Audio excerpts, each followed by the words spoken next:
તો ચાલો શરૂ કરીએ એક ગામની વાતથી, જ્યાં એક શાંતિભર્યા માહોલમાં અચાનક એક મોટી ચોરી થાય છે.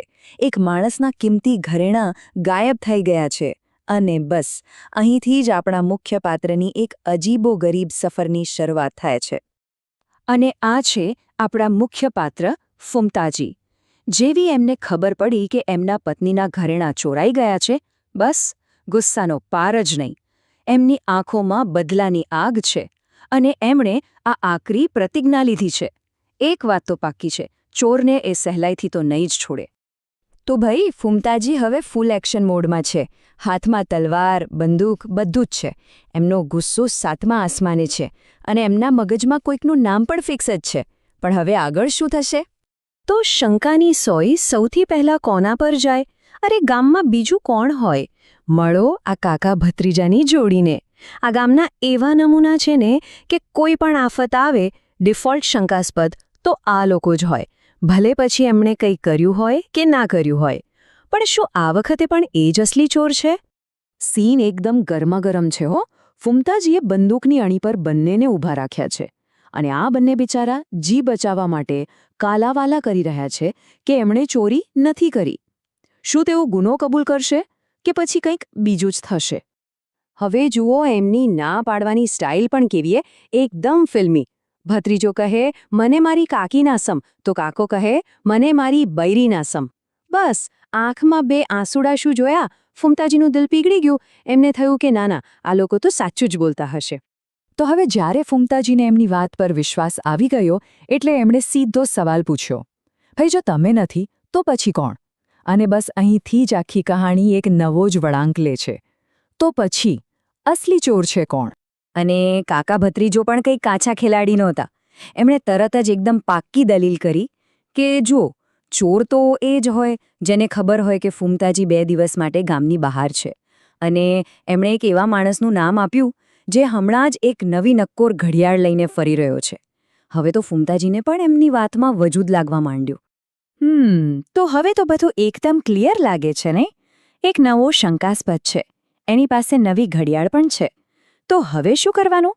સિમ્પલ, એને પકડો અને ઘરેણાં પાછા લઈ લો. પણ શું આટલું સહેલું હશે? અને બસ અહીંથી જ આખી વાત પલટાઈ જાય છે. એક એવો વિચિત્ર વળાંક આવે છે જેને કદાચ આપણે ગામડું લોજિક કહી શકીએ. એટલે કે એવું તર્ક કે જેની આગળ કોઈ તર્ક ના ચાલે. અને આ જ લોજિકના કારણે આખી તપાસને હોલ્ડ પર મૂકી દેવામાં આવે છે.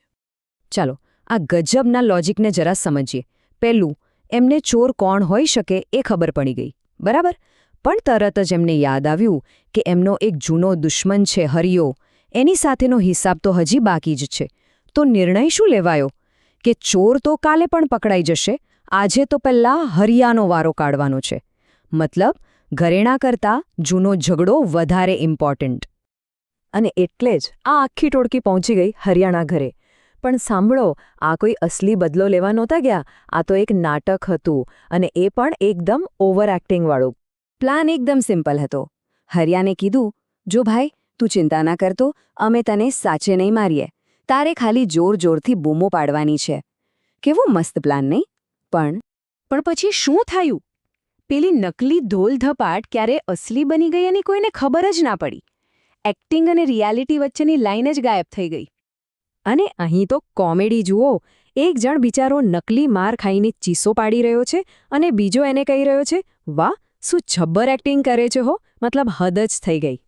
અને પેલો એક્ટર એ તો તરત જ પોતાના કેરેક્ટરમાંથી બહાર આવી ગયો. ગુસ્સામાં બૂમ પાડી, અરે કાળમુખા, એક્ટિંગ નથી, સાચે વાગ્યું છે. એના મોઢા પરથી જ ખબર પડતી હતી કે આ એક્ટિંગ તો બિલકુલ નથી. તો બસ આખા દિવસના અંતે હિસાબ શું નીકળ્યો? જૂનો બદલો તો લેવાઈ ગયો, ભલે ને પછી એ નાટક જ કેમ ના હોય, પણ એમાં આમ અમુક લોકોને સાચે વાગી પણ ગયું. અને પેલું મુખ્ય કામ? અરે અસલી ચોર તો હજી આઝાદ ફરી રહ્યો છે અને ફુમતાજીના ઘરેણાં પણ ગાયબ જ છે.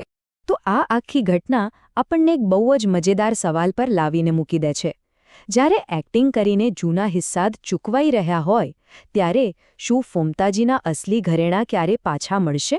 કે પછી આ કહાણીનો પણ કોઈ આવો જ વિચિત્ર અંત આવશે? લાગે છે કે એ જાણવા માટે તો આપણે રાહ જોવી પડશે.